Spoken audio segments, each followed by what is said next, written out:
Bonjour à toutes et à tous, bienvenue au 13h, voici le sommaire. Des membres du gouvernement au chevet des victimes du drame survenu le samedi dernier à Kwakpa, environ 8 morts et des brûlés, c'est le bilan actuel de l'incendie, les précisions dans ce journal.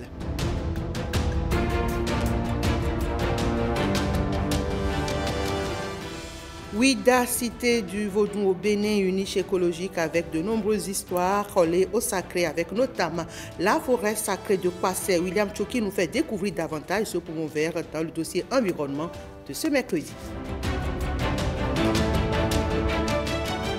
Célébration des Vaudou Days, on en parle encore à Zakota. Les fidèles Vaudou ont répondu nombreux à l'appel de Da Zoweto Wenumambu. La mobilisation a eu lieu dans l'arrondissement de Tindji. Retour sur les temps forts dans ce journal.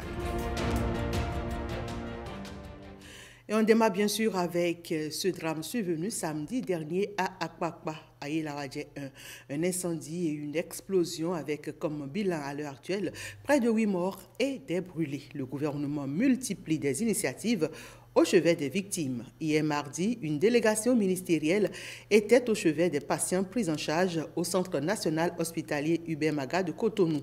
3 ministres sont allés s'enquérir de l'évolution de leur situation. Écoutons le ministre de la Santé, Benjamin Humpati, au micro de Renaud Akakpo et Mathieu Soken. Le samedi, nous avons reçu l'alerte de cette explosion au niveau du quartier d'Ayelawadje et automatiquement les équipes du centre d'opération d'urgence de santé publique et du SAMU se sont mobilisées. Dans un premier temps autour du centre de santé d'Ayelawadje qui était juste à côté et de l'hôpital de zone de Surulere, où nous avons effectué justement la prise en charge initiale et le tri des patients, qui étaient tous pratiquement dans un état d'instabilité respiratoire. Et grâce aux ambulances qui ont été justement acquises dernièrement par le gouvernement, nous avons pu organiser leur transfert sécurisé vers le CNHU et le centre de traitement des épidémies d'Abomey-Calavi, où nous avons eu à recenser plus de 150 patients, dont plus de la moitié sont des enfants, je tiens à le préciser, à partir de 2 ans jusqu'à plus que ça. Il faut dire que parmi les patients qui ont été admis, il y avait d'emblée une dizaine qui étaient graves, très graves, qui ont bénéficié de soins de réanimation intensifs, dont nous avons malheureusement perdu 2 déjà entre le samedi et le dimanche, et dont actuellement 4 encore sont en situation critique, dont un enfant. La situation a évolué positivement et grâce aux soins prodigués, actuellement, plus des 2/3 des patients qui ont été mis en observation parce qu'il était important de les mettre en observation pendant une longue durée. Parce que des fois, ils n'avaient absolument rien et quelques instants plus tard, basculaient en détresse respiratoire. Donc, nous avons gardé en observation jusqu'à ce jour. Et puis, les 2/3 ont été libérés actuellement. Il y a encore quelques-uns, pratiquement une cinquantaine, qui sont encore en cours de suivi au niveau du CNHU et du centre de traitement des épidémies d'Abomey-Calavi.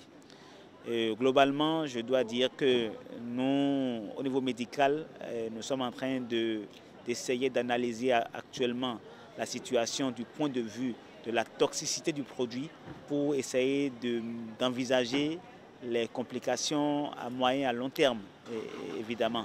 Donc la prise en charge continue. Le conseil essentiel que nous allons donner par rapport aux populations qui sont encore dans les zones avoisinantes, de faire très attention. Les maisons qui sont situés aux abords immédiats du lieu ont été totalement évacués. Et je voudrais qu'on maintienne ce statu quo pour le moment, étant donné qu'on ne mesure pas encore le délai de rémanence de ce gaz et de son évacuation. Pour l'heure, les soins de santé sont pris en charge gratuitement par l'État et plusieurs équipes du ministère des Affaires sociales se sont mobilisées pour l'assistance psychologique aux victimes et aux proches des familles des victimes. Les victimes, ils sont tous priés de s'adresser au guichet unique de protection sociale. Des précisions sont données ici par la ministre en charge des Affaires sociales, Véronique Toinfodi. Elle est au micro de Renaud Akakpo et Mathieu Soken. Les collègues ont déjà présenté comment la prise en charge s'est effectuée de manière très bien coordonnée pour essayer de sauver le maximum de nos concitoyens, aussi bien déjà des décombres du sinistre, mais également au niveau hospitalier. Et au niveau des soins de santé, tous les soins de santé ont été pris en charge gratuitement par l'État. Et depuis le dimanche, les équipes également de l'action sociale sont à pied d'œuvre pour écouter les familles, pour venir en soutien, si je peux le dire ainsi, sur le plan psychologique, parce que ce sont beaucoup de familles qui sont affectées. Et je voudrais aussi, à la suite du ministre de la Santé, dire que s'il y a des familles qui sont inquiètes, qui voudraient en savoir plus, qui se rapprochent des guichets uniques de protection sociale situés dans la zone, puisqu'il y a un périmètre qui a été délimité pour pouvoir avoir plus d'informations et, une fois encore, appeler, inviter la population non seulement à la vigilance par rapport aux entreposages abusifs. Donc, c'est vraiment un cas de trop. Je voudrais également vraiment féliciter surtout les sapeurs-pompiers, mais aussi les agents de santé, les agents sociaux. Vraiment, c'est ensemble, de concert, que nous pouvons apporter notre soutien aux familles et aux victimes.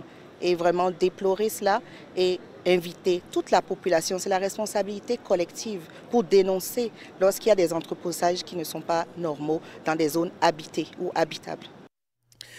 Il faut noter que la célérité dans l'intervention de l'Agence béninoise de la protection civile a permis de limiter les dégâts. Le ministre en charge de la sécurité publique, Alassane Seydou, appelle les populations à plus de vigilance et à des réflexes d'alerte via le numéro vert 166, notamment face à un entreposage risqué de produits illicites dans des zones d'habitation. On l'écoute au micro de Renaud Akapou et Mathieu Sokeno. Sur les lieux, suite au déclenchement de l'incendie, nos services sont intervenus avec la plus grande promptitude. Parce que dans les 30 minutes qui suivaient, nos agents étaient là, les agents de l'Agence béninoise de protection civile. Et je crois que leur intervention a été salutaire. Elle nous a permis certainement de sauver beaucoup de vies. Parce qu'au regard de la toxicité des fumées, de l'air qui était respiré par les populations, il fallait agir vite. Là, ils ont fait preuve de beaucoup de professionnalisme. Et grâce au matériel aussi que nous avons acquis ces derniers temps, ils ont pu avoir quand même des résultats. Parce que nous avons eu, c'est vrai, quelques cas de décès, quelques cas d'intoxication, mais ça aurait pu être pire s'il n'y avait pas cette intervention efficace avec promptitude. Le conseil que j'ai à prodiguer aux populations, c'est que il faut agir en amont. Parce que lorsque le sinistre survient, quoi qu'on fasse après, il y a toujours des dégâts. Pour être efficace, moi je crois qu'il faut agir en amont. Donc il faut privilégier la prévention. Et privilégier la prévention, c'est collaborer avec la police. Aujourd'hui, au niveau du ministère de l'Intérieur et de la Sécurité publique, nous avons un numéro vert, le numéro 166, que n'importe quel citoyen peut appeler. Lorsque, dans votre environnement, vous constatez qu'il y a un entreposage de produits dangereux, ça peut être des produits pétroliers ou des produits à caractère chimique, comme ce que nous avons vécu là, il faut réagir, appeler le numéro et dire à la police que vous êtes inquiété, parce qu'autour de vous, il y a des produits qui peuvent entraîner des problèmes. La police va intervenir. Et s'il y a lieu de faire déguerpir ceux qui ont placé les produits, on va le faire. On va le faire. Aujourd'hui, nous avons tous les moyens pour le faire. Donc je veux informer la population pour dire que ce numéro existe, le numéro 166, il est fonctionnel 24 heures sur 24, n'importe quel citoyen peut appeler.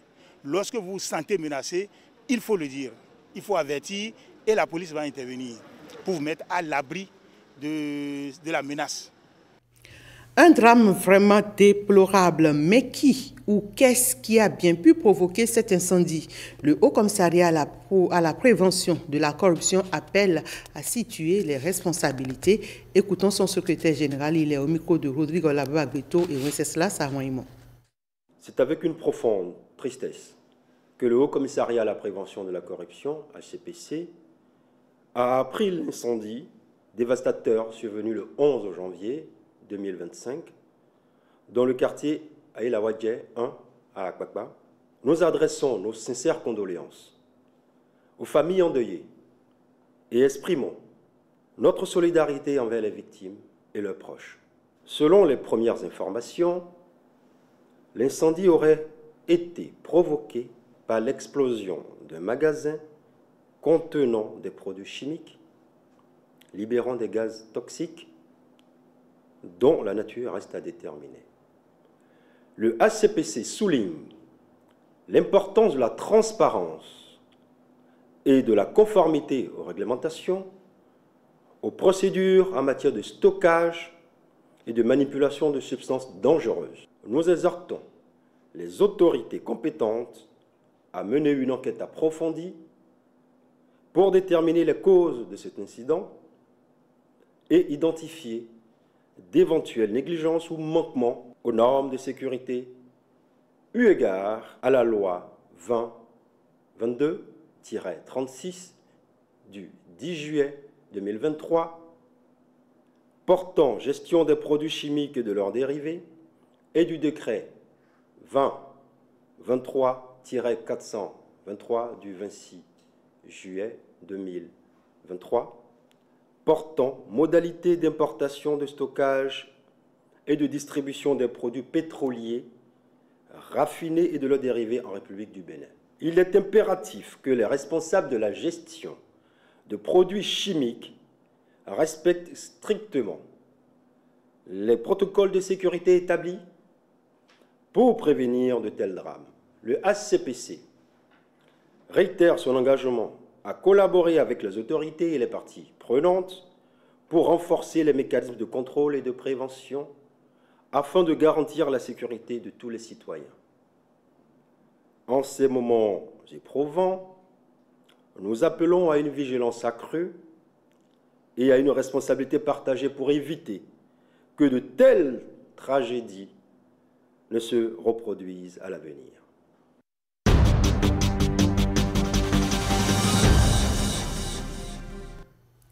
Place au dossier du jour. C'est un poumon vert et aussi sanctuaire du Vodou au cœur de Ouida. Une niche écologique avec de nombreuses histoires collées au sacré. C'est la forêt sacrée Kpassé. Un poumon vert, objet de curiosité. Allons ensemble à sa découverte avec William Tchoki. C'est un îlot forestier de 4 hectares, situé au cœur de l'ancien royaume Ouida, aujourd'hui Ouida. Un poumon vert dont l'histoire est intimement liée à Kpassé, le roi fondateur installé à sa vie, mais il venait ici pour faire son champ. Ce roi qui n'habitait pas ici, il habitait sa vie. C'était là-bas que le roi quittait, venait faire son champ ici. Donc on appelle maison du champ, Guélékoué. La légende raconte que Kpassé a disparu et s'est incarné en cet arbre. Nous étions en 1661. Le Kpassé loco que voici encore debout, un arbre sacré, multicentenaire. Aujourd'hui, ils ont déjà fait une cérémonie au niveau de l'arbre parce que c'est pour la fête du Vodou Days. On va dire que cette forêt est le relique témoin de la végétation de Ouida au XIIIe siècle. L'emplacement où le roi Kpassé, le fondateur de la ville, aurait miraculeusement disparu. Il se serait transformé en fait en un arbre, en un iroko, qui se trouve en vérité dans cette forêt. Où les rituels, le tourisme est organisé, mais le côté sacré reste. C'est au pied de cet arbre que se font divers rituels, des sacrifices pour le vaudou. Une forêt devenue un temple, un sanctuaire naturel où les esprits des ancêtres sont vénérés. Il y a des gens qui viennent formuler des vœux auprès de l'arbre en touchant l'arbre avec la main gauche. Demande rien que des choses positives. On ne demande jamais de mal pour son prochain au niveau de l'arbre. La forêt sacrée Kpassé est une niche écologique. C'est aussi un musée à ciel ouvert accueillant de nombreux visiteurs. La forêt sacrée regorge de nombreux mystères, des histoires aussi intéressantes que terrifiantes. En témoigne ceci. Il y a une grande pluie qui s'est abattue ici sur la ville de Ouida. Il y a un arbre dans cette forêt-là qui est tombé et qui s'est relevé tout seul. L'arbre également est dans la forêt. Le tronc qui voulait commencer par couper en morceaux, premier morceau coupé, il y a une autre tempête qui a commencé. La tempête a commencé, ils étaient tous tombés, s'évanouir dans la forêt. Après 15 à 20 minutes, quand ils se sont retrouvés debout, quand ils ont vu le reste de l'arbre non coupé par terre qui s'est déjà remis à sa place. L'arbre s'est remis toute seule à sa place, ça a été coupé là où il y a les branches, et c'est là que l'arbre il a reparti. toute seule, le 14 juillet 1988.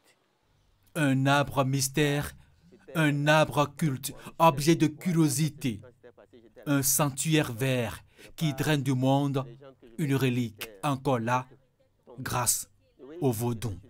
Oui, je suis venu voir.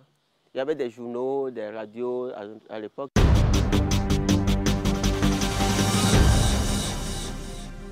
Les Vodun Days, on en parle encore. Quelles sont ces retombées pour l'économie béninoise? Le village éphémère s'est révélé excitant comme marché de toutes sortes de curiosités. Derrière des opportunités pour l'économie locale à Ouida, les acteurs touristiques voient dans les Vodun Days de grosses entrées financières en perspective. Rodrigo Labagbeto et Wenceslas Saroimon nous en parlent. Pour avoir un visage peint comme celui-là sur la plage, les usagers du village éphémère des Vodun Days ont dû prendre par les doigts de Waris. Là, ils sont en train de faire des motifs africains, puisque nous sommes au Vodun Days. Donc, je fais ressortir le thème à travers mes motifs. Pot de peinture à la main gauche, pinceau entre les doigts avec un modèle au visage, il propose ses services en body painting avec à la clé bien d'objectifs. J'ai envie de contribuer à la fête de Vodun Days à travers mon art. Et c'est aussi une occasion pour moi de me faire connaître. 500 francs CFA pour le visage peint et cette guerrière se sent maintenant prête à rejoindre son poste de garde. Des clients comme elle, Waris en a par centaines à cette célébration des religions traditionnelles, de quoi lui donner de réaliser un gros chiffre d'affaires qu'il préfère garder secret.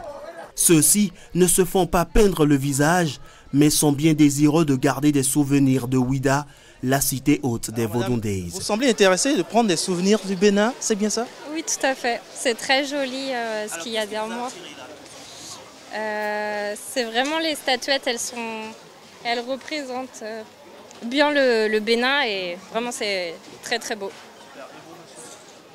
J'accompagne madame et on soutient surtout l'artisanat local. Et vraiment ça sort du lot parce qu'on a l'habitude de voir les pièces. Mais des comme ça, avec cette qualité-là, cette finition-là, c'est pas souvent.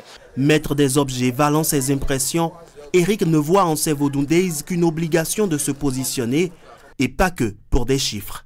Souvenir du Bénin est une marque spécialisée dans la conception, la fabrication d'objets de souvenirs en lien avec le patrimoine culturel béninois. L'objectif de la marque, c'est de valoriser notre patrimoine culturel au travers des petits objets de souvenirs que les touristes peuvent acheter. Des touristes, les rues de Ouida en ont compté plusieurs, au point d'être bondées chaque jour. En attendant les chiffres de ces Vodun Days, cette professionnelle du tourisme mesure l'impact de cette célébration sur l'économie locale. Quand moi j'ai un touriste ou un visiteur qui vient sur Vodun Days, quand il vient sur Vodun Days, il va acheter au Bénin, il va dormir dans des hôtels, il ira manger dans des restaurants, il ira acheter dans les villages artisanaux, il va prendre le transport. Il y a beaucoup de services connectés qui bénéficient, qui sont positivement impactés. Et nous, en tant que tour opérateur, nous avons encore la possibilité de récupérer par derrière ces visiteurs et leur faire découvrir le Bénin. L'édition 2026 des Vodun Days s'annonce donc plus florissante sur le point touristique et économique. Mais en attendant, chaque acteur de l'économie locale savoure les retombées de cette année. Et puisqu'on parle des Vodun Days, voici à votre attention, mesdames, messieurs, un communiqué du comité des rites Vodun du Bénin. Les Vodun Days 2025 ont connu leur épilogue le samedi 11 janvier 2025. La grande cérémonie Vodun qui a enregistré l'organisation du Bénin Tofa 2025 a révélé le Fadoufouyékou.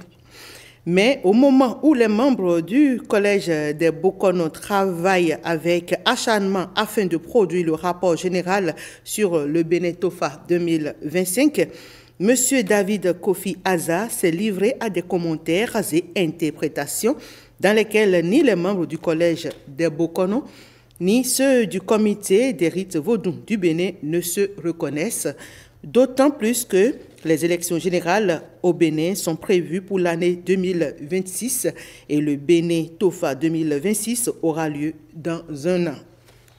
En conséquence, le comité des rites vaudous du Bénin, tout en appelant l'opinion nationale et internationale à garder toute sa sérénité, l'informe que les interprétations de M. David Kofi Aza n'engagent que lui et lui seul. Le comité des rites vaudous du Bénin réaffirme son attachement à la mise en valeur des traditions ancestrales dans le strict respect des lois de la République. Le communiqué est signé pour le comité des rites vaudous du Bénin par le président, le professeur Maounion Kapo. Retour à présent sur la marque particulière des Vodou Days 2025, un nouveau rendez-vous autour des arts, de la culture et de la spiritualité vaudou qui change des célébrations habituelles du 10 janvier au Bénin. Ariane Da Silva retrace l'évolution de la fête du vaudou. 10 avril 1992. Une année après son élection, Nicéphore Dieudonné Soglo lance le projet Ouida 92. Il est aisé de constater que les religions traditionnelles, le vaudou en particulier, ont formé la trame de la culture des peuples noirs de la diaspora, l'élément qui leur a permis de sauvegarder leur identité. C'est le premier festival mondial des cultures et arts vaudou. Prévu pour le mois de décembre 1992, il sera retardé et n'aura lieu qu'en février 1993. Ouida 92 avait pour objectif de faire accéder la culture vaudou à l'universalité et de mettre en valeur le patrimoine culturel du Bénin. Il s'agissait aussi d'attirer un tourisme culturel et de ressouder la nation béninoise autour de la mise en valeur de sa diversité culturelle. L'initiative a engendré de multiples retombées, notamment le vote d'une loi au Bénin qui reconnaît la journée du 10 janvier comme une fête légale dédiée au vaudou. La construction du mémorial de Zungbodi, la construction du monument de la porte du non-retour sur la plage de Ouida. Des acquis renforcés 32 ans après par le gouvernement du président Patrice Talon qui décide de réinventer la fête du vaudou à travers la promulgation d'une loi fixant la fête annuelle des religions traditionnelles en République du Bénin. Article 1er, il est célébré en République du Bénin une fête annuelle des religions traditionnelles. Article 2. Cette fête est célébrée le deuxième vendredi du mois de janvier de chaque année sur l'ensemble du territoire national. Article 3. La journée du deuxième vendredi du mois de janvier et celle du jeudi qui la précède sont chômées et payées. Article 4. La présente loi qui abroge les dispositions de la loi numéro 97-031 du 20 août 1997 portant institution d'une fête annuelle des religions traditionnelles ainsi que toute autre disposition antérieure contraire sera exécutée comme loi de l'État. Les Vodou Days représentent désormais un événement pour célébrer les arts, la culture et la spiritualité vaudou. Ce grand rendez-vous permet aussi de mettre en lumière ce patrimoine immatériel du Bénin, d'offrir une expérience immersive aux visiteurs venus du monde entier et de positionner le pays comme une destination touristique de premier plan. Très belle initiative, c'est une manière de redorer le blason de notre cher pays à l'international. La décision du gouvernement qui a constitué à centraliser l'événement est une bonne décision. Nous remercions le chef de l'État, le président Talon et nos députés pour avoir reformulé un peu la chose. Après le succès de l'édition 2024, édition test ayant attiré près de 100 000 participants, la cité historique de Ouida a accueilli en 2025 la première édition des Vodou Days. Un rendez-vous marqué par la grande cérémonie vaudou, les concerts et spectacles qui ont mis en avant des artistes béninois et internationaux.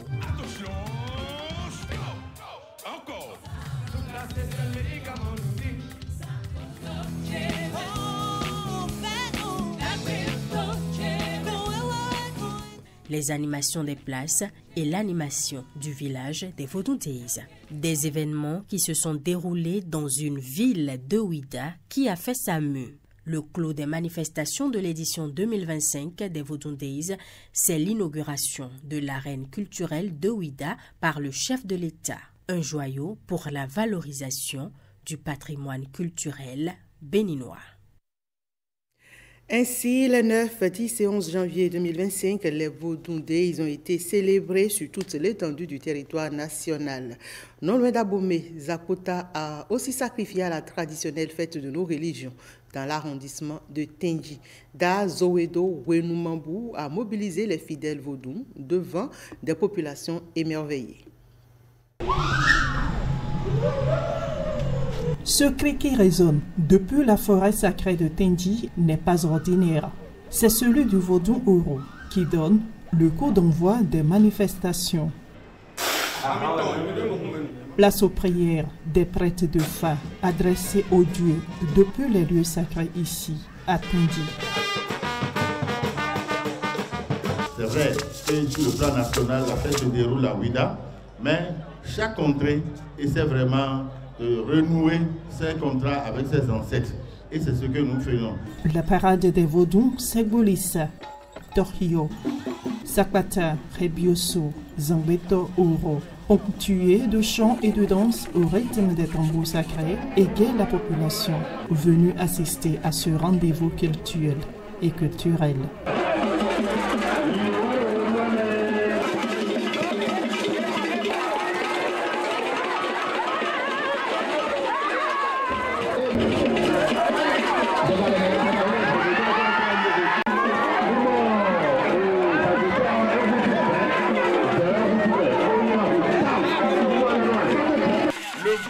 C'est notre raison d'être. Le Vodun, c'est notre manière. Nous allons continuer à vivifier nos ancêtres. Nous prions nos fétiches à nous combler de leur béatitude, à nous accompagner tout au long de l'année 2025 pour que 2026 soit encore une année de prospérité. Qui perd sa langue, qui perd sa culture, perd son identité. Et l'actuel président a accordé 10 jours pour cette fête. Ces garants de la tradition ont prié pour la nation béninoise en général et en particulier pour le chef de l'État, le président Patrice Talon, pour avoir revu le cadre législatif de la fête.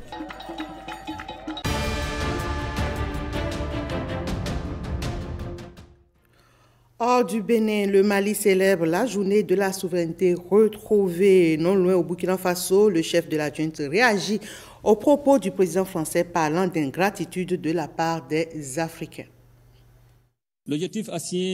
Culture, facteur de renforcement de l'unité nationale et de l'esprit patriotique, c'est le thème de la journée de la souveraineté retrouvée au Mali. Dans toutes les écoles, les jeunes Maliens vont travailler sur le patrimoine culturel comme les arts, la littérature, mais également les langues. Ceci pour s'approprier ces liens communs et les envisager à la fois comme leur identité collective et un outil de rassemblement d'unité nationale. 2025 marque la 3e année consécutive de la célébration de cette journée.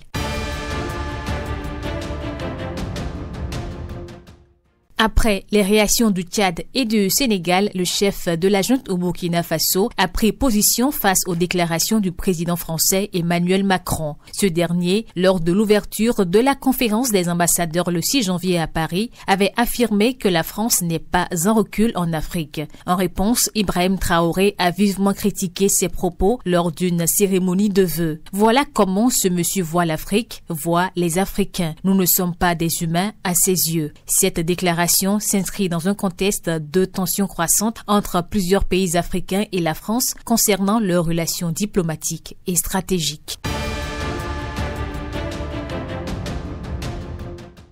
Pendant ce temps, le Premier ministre du Sénégal achève une visite de 3 jours en Mauritanie pour approfondir les relations. Ousmane Sonko a notamment annoncé la création d'un comité pour achever d'ici 2026 le pont de Rosso qui doit relier les deux pays. L'autre grande annonce, les deux pays prévoient créer des emplois dans l'industrie pétrolière et gazière et surtout de former une main-d'œuvre qualifiée pour y travailler.